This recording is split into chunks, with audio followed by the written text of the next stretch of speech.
Punta kayo guys sa Dabangan guys. Ito yung port ng Dabangan, which is may mga isda na pag yung nasa laot na nag-deliver na sila yung mga isda. Ayan, makikita natin guys dito yung sa ito yung market na which is dyan dadarin yung isda galing doon sa laot, no? So mga isda yan. Ito po yung sport. Tingnan natin.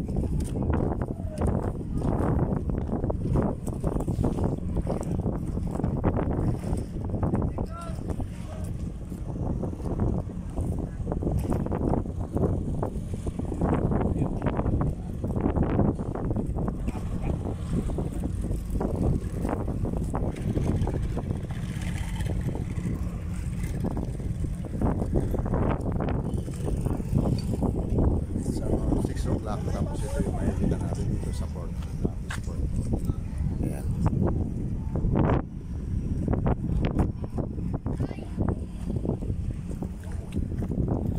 Magdadaw ka mga takot.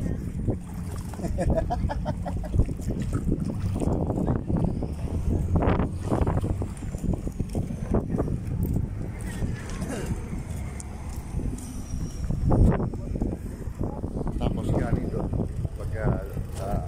dito sa palengke. Ayan, ayan pa yung palengke. So ang lapit lang.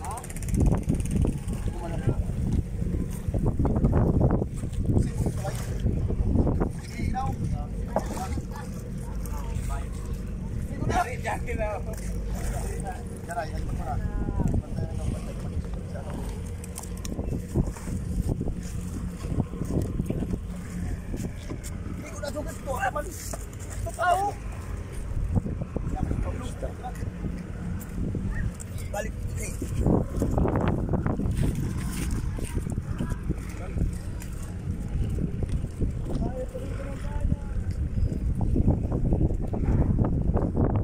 dito sa Dapa guys, nakailang na ako rin sa market din, Bisport market. Malapit lang kasi sagana talaga sila sa isda. Patutusin po, mura lang talagang isda rito sa Dapa. So which is na talagang sariwa kasi galing pa po sa laot. Tapos yun, ang oras natin is around 6 o'clock na lang. So marami pang darating mamaya na mga isda mula din sa laot. Ayan.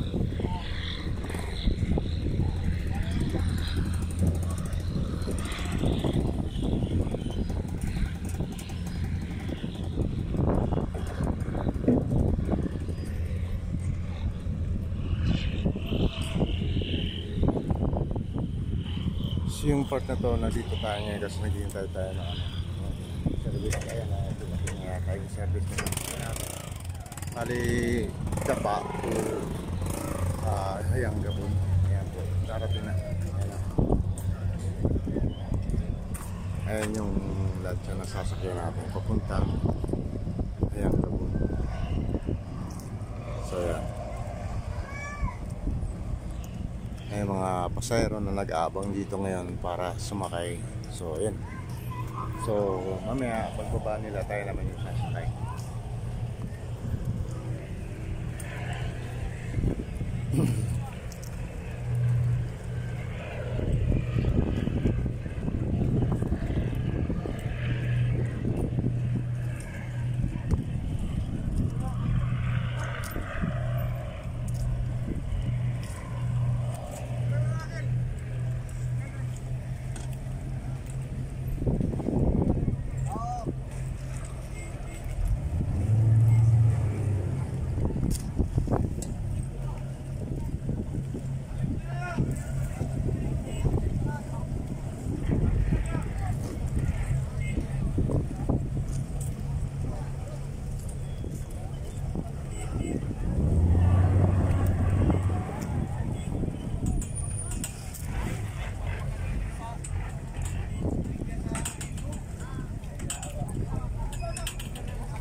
Wow pa.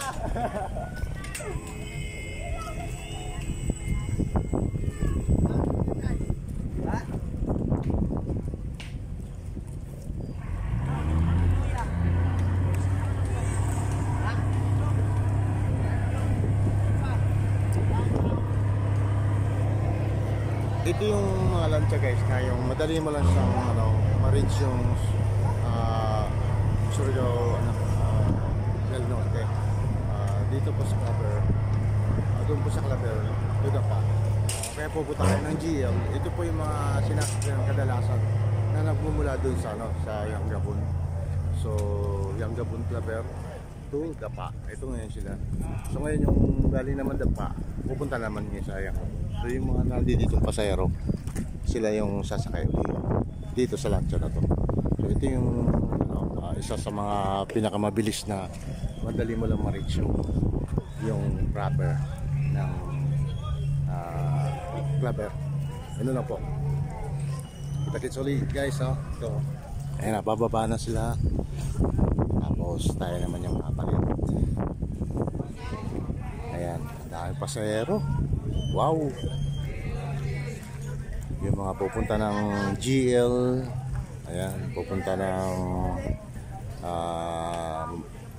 Pilar, ayan, dito yan, galing. Okay, yung mga pupunta ng San Benito, del Carmen, ayan, dito yan sila sasakay. Pero drop muna yan sila galing ng mula Yanggabon, tapos nanggaling din yung iba doon sa Socorro. Ayun guys, ganun lang kasimple rito. Yan lang yung nila. Dahil pasero guys. Dalawa kasi yung yung pinagmumula ng pasero. Mula sa Yanggabon, tsaka doon sa Socorro. May mga sasakay din doon, papuntang Dapa. So ganun guys. Ayan. Wow, saya tignan, ang daming tao guys. Marami rin mga sasakyan naghihintay rito. Mga sundo nila. Ayan. So yan ang sasakyan din namin.